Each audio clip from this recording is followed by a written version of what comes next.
İmam Hüseyni ağlamağın, şeir deməyin yeri cənnətdir. Bu hədislərimiz var, amma amması nədir? Əli Rəssamı öldürən şəhidlə Muaviyə, o da ağlamışdı ki, belə bir şəxsi biz öldürdük.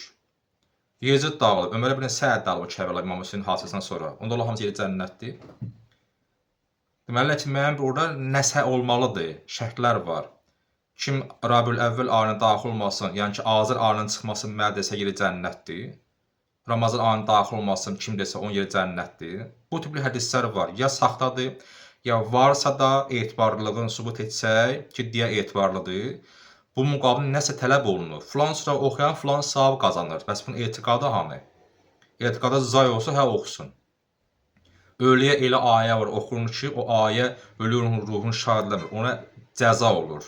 Çünki o ayə bu dündə əməl eləməyib. O ayə buna savab verməyəcək. Məsələn, Quran deyir ki, içki içmə, qumar oynama. Amma bu adam içki içən halda ölür. İçki içmə ayəsini ona oxuyaq ki, savabdır. Ona savab olmayacaq. Ona əməl etmirsə, o ayə ona əzabdır. Yaxşı. Yəni belə yıxatma fason da belə cəmaat yatırtmaqlıq məqsədi ilə, niyyəti ilə, nə niyyətlə bu çıxışlar, dərslər, webinarlar. Webinar insana oyatmaq üçündür. Webinarlar belə bir dəvətlidirlər bizi, digər dəyərli alimləri gecə çıxış ilə filan. Təkrar söhbətlər, şablon söhbətlər lazım deyil. Yeni kəşflər. Bu kimi məsələ ortaya qoyulmalıdır ki, bu hədislər nə deməkdir? Bizə hədislərin izahını açıqlayanlar gələ hamımıza düşüb boynuna ki, bir dəqiq açıqlayaq və düzgün ifadəni orada bildirək. Həqiqətən də Azər ayının çıxmasını kimsə xəbər versə yeri cənnətdir. O əhli xilaf deyə də belə bir o xavariclər deyə, vəhabilər deyə, özləri hər gün bir ad deyirlər. Onlar deyirlər axı kim kərtənkələ ölürsə yeri cənnətdir. Eşimizdə onu. Biz oradan güllüyük, bəli güllüyük. Onlar bizə güllülər də. İkinci necə İmam Hüseynə kim ağası yeri cənnət. Hədisi gəlir izah ilə, onun müqabilində şərtlər var. Hər ağlamaqlıq yox. Etiqadın olmayandan sonra, onun dediyini əməl etməyəndən sonra, onun dediyinin əksini eləyəndən sonra hə ağla. İrad bildirirlər də. Bəzən haqqını eləyirlər iradları. Çünki bizdə o hədisin ancaq o üz səthi olaraq qeyd olunur. İzahları, şərtləri deyilmir. Nə kimi şərtlər var o ağlamaqlıqda? Hər ağlamaq düzgündür yəni. Bu nə deməkdir ki? Biz güllük ki, necə kərtənkələ din bu qədər cılızdır ki, kərtənkələ öldürmək bir dənə bir sənətdir, getmək cənnətə. Bəs hanı bu namaz orucu? Din yəni budur. Biz güldüyümüz kimi, onlar həmçinin bizə gülürlər. Bu hədislərimiz mən damıram, hədislərimiz var. Amma o müqabilində şərtlər niyə deyilmir? Əməllər niyə deyilmir? Çarşı bu gəmdə, olardım Kərbəlada. Hə, olsun nə olacaq ki?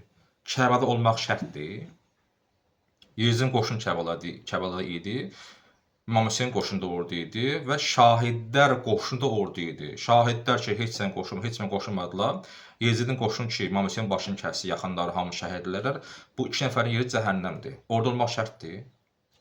Kərbəlada olmaq şərt deyil, Kərbəlayı olmaq şərtdir. Kərbəla olmalıqlar olur burada. Burada nəsə bir iş gör dinin inkişafı üçün. Nə iş görürsən? Yəni, ora geçsə sən nə edəcəksən ki, ta ki, olduğun Kərbəla sonra? Kərbəla oldu ne? Orada hansı qoşun olacaqsan? O şərtdir. Bugün gör hansı tərəfdəsən? İmanın yoxsa nəfsin tərəfində? Və ya da haqla batil cəbhəsində, hardasan? Bugün məsələn, din belə alçalır, təhqir olunur, hicab təhqir olunur TikTokda, hoqqa qalma çıxarırlar. Nə kimi fikrin var orada? Nə kimi mübarizə aparırsan orada? Bu da sənin Kərbəlan. Bir düşünün ki, olan Kərbəlalar vuruşarım öldürərdilər. Yox, bu ideya deyil. Bu iş deyil. Sən iş görməlisən. Ölmək üçün yox, öldürmək üçün. Və iş görmək üçün yaşamalısan. Nəyə ki, öldüm, mən şəhid olum. Yox, yox. Bu cılız düşüncələrdir. Bu düşüncə əsasında, dayaq düşüncə əsasında iş görməzlər. Və bunu da hər hansı bir yerə bu adamı rəhbər təyinləməzlər.